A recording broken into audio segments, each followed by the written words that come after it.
بسم اللہ الرحمن الرحیم۔ بعض اوقات ہم ایک ایسی زندگی گزارتے ہیں جو غم اور پریشانی سے بھری ہوتی ہے۔ ہم بے چین ہوتے ہیں، ہمیں بہت سی مشکلات کا سامنا ہوتا ہے اور ہم خوش نہیں ہوتے۔ اداسی ہمیں گھیر لیتی ہے اور ہم ہر چیز سے مایوس ہو جاتے ہیں۔ ہم سوچتے ہیں کہ یہ سب ہمارے ساتھ کیوں ہو رہا ہے اور ہمیں کوئی راستہ نظر نہیں آتا، لیکن اللہ ہمیں ایک راستہ دکھاتا ہے۔ وہ کہتا ہے، میرے کلام کی طرف رجوع کرو، میری وحی کی طرف لوٹو۔ اللہ ہمیں اس رہنمائی کی طرف رجوع کرنے کو کہتا ہے جو اس نے ہمیں بھیجی ہے۔ وہ کیا ہے؟ وہ وحی ہے۔ اگر آپ قرآن کی تلاوت سنیں تو آپ کو فائدہ ہوگا۔ اگر آپ قرآن کو سمجھنے کی کوشش کریں تو آپ کو فائدہ ہوگا، لیکن سب سے اہم بات یہ ہے کہ جب آپ قرآن کی ہدایتوں پر عمل کریں گے تب آپ کو سکون اور اطمینان نصیب ہوگا۔ اللہ آپ کو آپ کی مشکلات سے نکال دے گا۔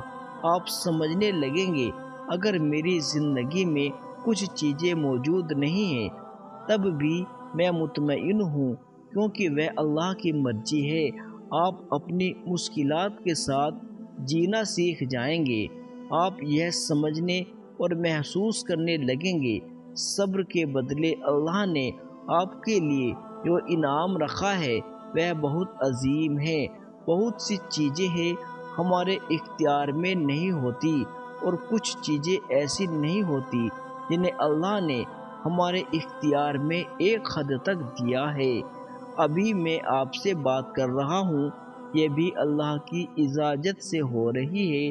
اللہ چاہے تو یہ سب رک سکتا ہے، لیکن اس نے مجھے یہ موقع دیا اور میں نے اپنی کوشش کی، تو اللہ تعالیٰ اس بات کا ذکر کرتے ہیں۔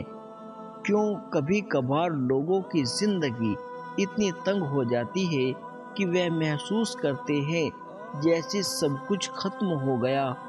اس آیت کا اس بات کرنے سے پہلے میں یہ ذکر کرنا چاہوں گا، یہ کسی بھی شخص کے ساتھ ہو سکتا ہے، چاہے وہ نیک ہو یا گناہ گار۔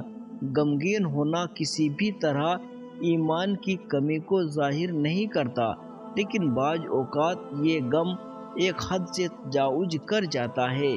ایسے میں آپ کا ایمان اور یقین آپ کے غم کو کسی حد تک کم کر سکتا ہے، لیکن اس کا یہ مطلب نہیں اگر آپ غمگین ہیں تو آپ کے پاس ایمان یا یقین کی کمی ہے۔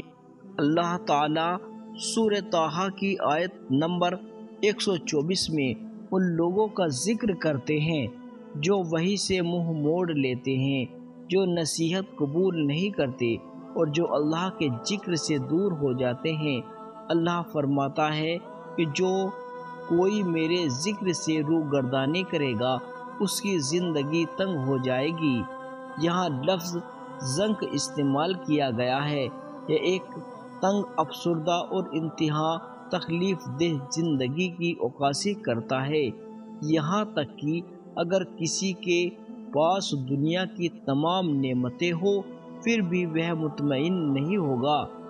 اس کا مطلب یہ نہیں کہ وہ کسی قسم کا ڈپریشن ایمان کی کمی کی وجہ سے ہے، بلکہ اس کا مطلب یہ ہے کہ کچھ لوگ جن کی زندگی میں سکون اور خوشی کا فقدان ہوتا ہے، ان کے اس حال کی وجہ یہ بھی ہو سکتی ہے کہ وہ اللہ کی یاد اور نصیحت سے دور ہے۔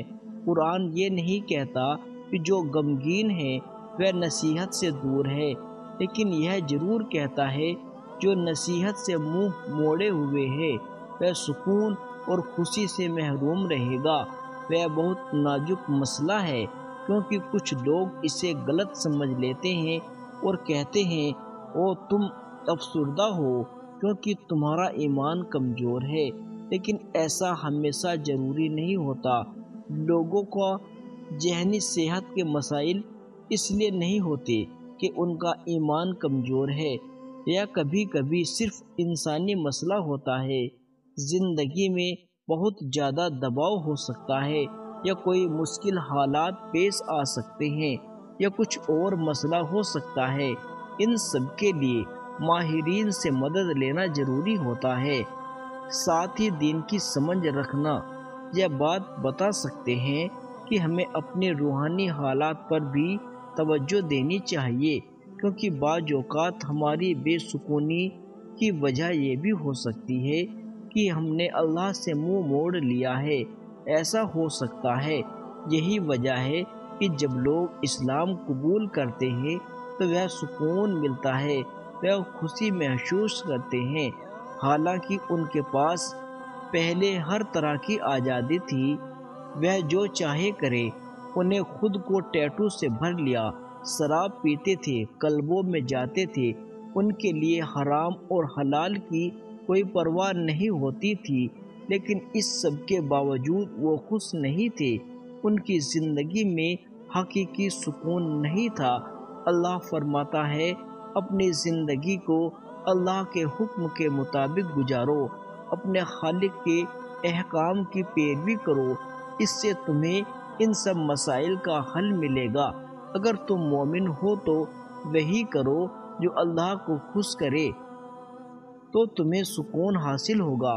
ان لوگوں کو دیکھو جن کی عادت اچھی ہوتی ہے، ان کے چہروں سے ہی پہچانا جا سکتا ہے کہ وہ پرسکون اور خوشحال زندگی گزار رہے ہیں، وہ اپنی زندگی کو ایک اچھے طریقے سے چلاتے ہیں۔ اس لیے اللہ حقیقی مومن کو بیان کرتے ہوئے فرماتا ہے، وہ زمین پر عاجزی سے چلتے ہیں۔ ان کے طرز عمل سے فوراً ظاہر ہوتا ہے کہ وہ لوگ اللہ کے عبادت گزار ہیں، اور فوراً پہچان لیے جاتے ہیں وہ لوگ اللہ کے بندے ہیں۔ جب کوئی شخص اپنے آپ کو یا شیطان کو اپنا معبود بنا لیتا ہے تو اس کی زندگی میں کچھ نشانیاں ظاہر ہوتی ہیں۔ وہ نشانیاں بتاتی ہے کہ وہ شخص اپنے آپ سے ہی دور ہو چکا ہے۔ اللہ تعالی ہمیں حقیقی ایمان عطا فرمائے اور حقیقی فرما بردار بنائے۔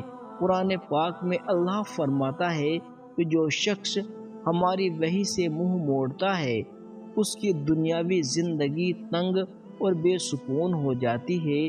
اس سے بھی بدتر یہ ہے، قیامت کے دن وہ شخص نابینا اٹھایا جائے گا، وہ دیکھ نہیں سکے گا، کہے گا اے رب، ہم یہاں کیوں نہیں دیکھ سکتے، حالانکہ ہم زمین پر دیکھ سکتے تھے، آپ نے ہمیں دوبارہ زندہ کیا، لیکن ہماری بصارت غائب ہے، ہم دیکھ نہیں سکتے۔ اللہ تعالیٰ جواب دے گا، دنیا میں ہماری نشانیاں تمہارے پاس آئی، لیکن تم نے انہیں نظر انداز کیا، جیسے تم نے انہیں نہیں دیکھا۔ آج ہم نے تمہیں اندھا بنا دیا، کیونکہ تم نے ہماری وحی کو اہمیت نہیں دی، تم نے دنیا میں ہمیں بھلایا، آج ہم تمہیں بھلا رہے ہیں۔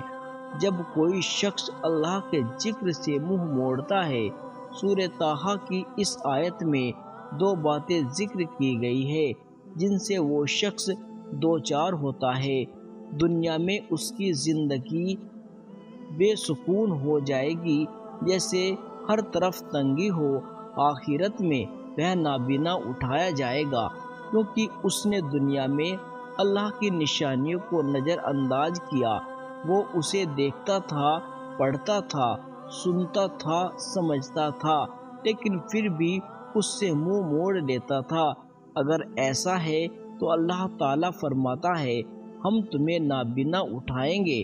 جب وہ وجہ پوچھے گا تو صاف بتا دیا جائے گا، تم نے ہماری وحی سے منہ موڑا تھا، آج ہم تم سے منہ موڑ رہے ہیں، تم نے جان بوجھ کر نظر انداز کیا تھا، آج ہم تمہیں بھول رہے ہیں۔